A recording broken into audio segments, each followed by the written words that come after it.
The soldier realized that his consciousness was the only reality, that his particular state of consciousness determined the events he would encounter. What's going on, guys? Bringing some more power of awareness back to you. For those of you who are new here, I'm Tabbie. And for those of you who are not new here, thank you so much for your support, comments, likes, all the good stuff. Remember, this audiobook, if you want to check it out, is on YouTube, and you can also order it from Amazon. I still haven't looked it up, but it was like $11, I want to say. And when you order the audiobook, it actually comes with the Awakened Imagination, which is super awesome as well. So in this passage, Neville's actually talking about a story, and it's a success story. It's how he used the law to his advantage. And so it says, the soldier realized that his consciousness was the only reality, that his particular state of consciousness determined the events he would encounter. That night, in the interval between getting into bed and falling asleep, he concentrated on consciously using the law of assumption. In imagination, he felt himself to be in his own apartment in New York City. He visualized his apartment, that is, in his mind's eye, he actually saw his own apartment, mentally picturing each one of the familiar rooms with all the furnishings vividly real. So this is coming from the part of the book with case histories, where he's talking about success stories. And basically what he's saying is, there's a time that this soldier was in the army, and he wanted to be discharged from the army, but he wanted to have an honorable discharge. He wanted to be back in New York. And the only way that this could happen was if the soldier was to complete an application for discharge and to have his commanding officer sign off on it. So in the story, the soldier sends in the application, the commanding officer denies it. Okay, so this soldier is already aware of the power of assumption. Okay, he knows he wants to go home. He knows, or the law of assumption, the power of awareness. The soldier knows of these things already, fills out an application, sends it, commanding officer declines it, and instead of stopping right there, he knew that if he focused hard long enough on what it was that he wanted, if he used the law of assumption, that it would happen. And his only job was to go use his imagination to imagine what it is that he wanted. So even after getting denied, his request was rejected. It specifically says the application was returned marked disapproved. This soldier decided to use the law of assumption consciously. So when he went at the end of the evening, at that night, what he did was he decided to, in his mind, imagine he was in his own apartment in New York. It talks about how he laid flat for sleep. He relaxed physically. In this way, he induced a state bordering on sleep, at the same time retaining control of the direction of his attention. So it's talking about that sleep state where you're very relaxed, like meditation is something that's talked about a lot. And he went into his apartment in New York. He walked over to the window, and it goes into detail exactly. He saw his bed. He saw his wife sleeping. He saw his child in their bed, and he would go through the apartment right before sleep, and he would imagine himself there. And I believe he did this for 9 days.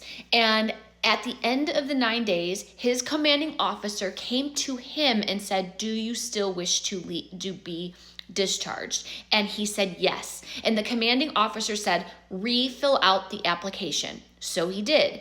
And then, even though his commanding officer admits to him, "This is against what I want," he approved it, and the soldier got to return home. This is talking about persisting regardless. You persist in your assumption no matter what the outside circumstances look like. Most people are so quick to give up on their own desires when there's a hurdle that has to be crossed. They are ready to say, well, this didn't work because look at what happened. And they just give up and they accept whatever it is. As I talked about in the last video, you do not get to determine the hows. Your job is to remain faithful to that which it is that you assume and want. Your job is not to sit and determine, oh, well, if I do this, then this is going to happen. No, you persist in the knowing. You persist in the belief that what you want is not only possible, but it is already yours. We are experiencing life in a lens of time, okay? So in theory, all of it is now. However, because we are perceptive beings, because we have physical bodies, we perceive time in a linear time. So yes, what may appear as separation between where you are and where you want to be is just an illusion. And at the end of this, think about this. When you go to the gym, you're building your muscles. If you could look at these as serving you, these moments that all of the desires that you want, this is essentially showing you who you are. And all of the setbacks we have are not setbacks unless we give them permission to be a setback. Nothing is done until you determine that it is done. You are the only person who can decide if this is true for you or not. And something that I actually was thinking about today is, and this is separate from the power of awareness, but all from the book itself, meaning it was not in here, but 5 words that you can ask yourself that are very, very important is, why am I doing this? Why am I doing this? So if you are doing something, ask yourself, why am I doing this thing? Are you doing something to prove that you are what you say you are? Or are you doing something because it is who you are? There is a difference. And I want to take a really basic thing like doing the dishes, right? So dishes need to get done, okay? You may not want to do them, but let's say you're doing dishes and you are in the midst of washing the dishes and you stop and you ask yourself, why am I doing the dishes? Depending on how you answer that question is going to show you what state of being you are in. Because if you are doing the dishes because you're the only one who does things around here and nobody appreciates you, and if anybody else does it, then it's never, if you wait on other people, then you are being the person who is doing things that believes they are unsupported. Now, are you doing the dishes to get recognition?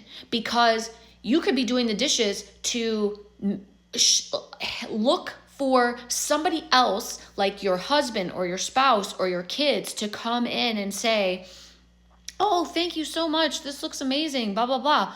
Or you could be doing the dishes because you're an organized, clean, and tidy person.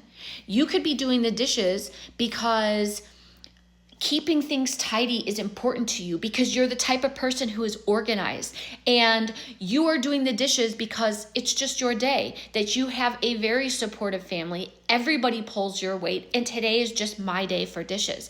Do you understand how doing that one task can be different depending on who you are being? Depending on, you can say, why am I doing this? Answer the question, because the things that we do, we are doing because it's who we are. And the question is, who is the one doing them? And if you are doing things because you feel alone, nobody else is, then you are feeling like you are not supported. And I'm telling you, that is why you are going to have to keep doing the dishes in that mode and not from the place of being supported, that you have a clean and tidy household, that you are good enough, or the things that you are noticed. And it is basic in those things. Why are you wearing the things that you are wearing? Why are you doing the things that you are doing? And those questions can help you peel back the layers. So my video is going to cut off. I know you're having a great day. Like, comment, heart, all of the above. Keep shining your light because the world needs it. Take care.